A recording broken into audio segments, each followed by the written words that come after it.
Treatment outlook for prostate cancer. You have been diagnosed with prostate cancer and your PSA is increasing, meaning that the cancer is aggressive and developing. First, you are likely to be on androgen suppression therapy to slow the cancer. Androgen suppression therapy is usually the start of the treatment cycle. This is to reduce your testosterone levels, which the cancer requires to develop. With a little luck, it will also reduce the swelling of the prostate. If you can reduce the testosterone, you can reduce the cancer's ability to develop further. I found this very difficult as it completely kills any sexual desire or response. In my case, it also made me moody and gave me hot flushes, and I could hardly wait to finish it.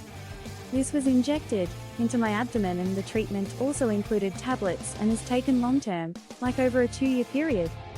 Depending on the development of the cancer, you may have some treatment options dependent on the rate of increase in your PSA tests and your Gleason score. Both discussed in our prior videos. These should be discussed with your doctor because each has particular advantages and disadvantages. Radical prostatectomy. The last resort. This is as it sounds and is the complete removal of the entire prostate, which wraps around the urethra and enclosed seminal vesicles. The seminal vesicles come from your testis, balls. As I said, this is radical. Following the surgery, you will likely have a catheter for 1 to 3 weeks after you leave the hospital. Your hospital stay will be between 3 and 7 days with a recovery period of approximately 6 weeks. This has the highest rate of success at 90% because they have taken most everything out. Bearing other ailments, life expectancy should be a further 10 years. The disadvantages. No longer experiencing ejaculation. You are not able to have a liquid cum, however you may experience a reduced climax. In some men there is sufficient pain to interfere with sexual intimacy. The penis may appear smaller and scar tissue may develop. It may take 2 or more years to have any feeling in the penis or not ever again if the nerves are damaged in the surgery.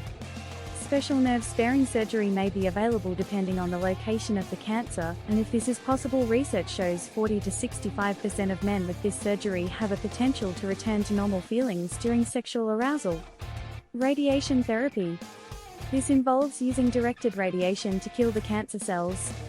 This can be done using one of these methods.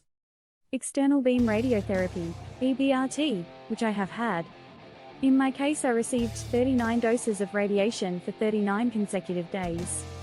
It was quite easy at the start, but actually started burning me inside with each treatment toward the end.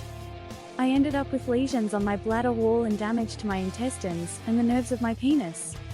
I am not trying to worry you, but to make you aware of what can happen.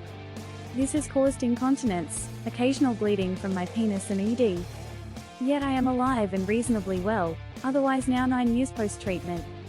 Disadvantages: radiation to bladder and rectum, which can cause leakage.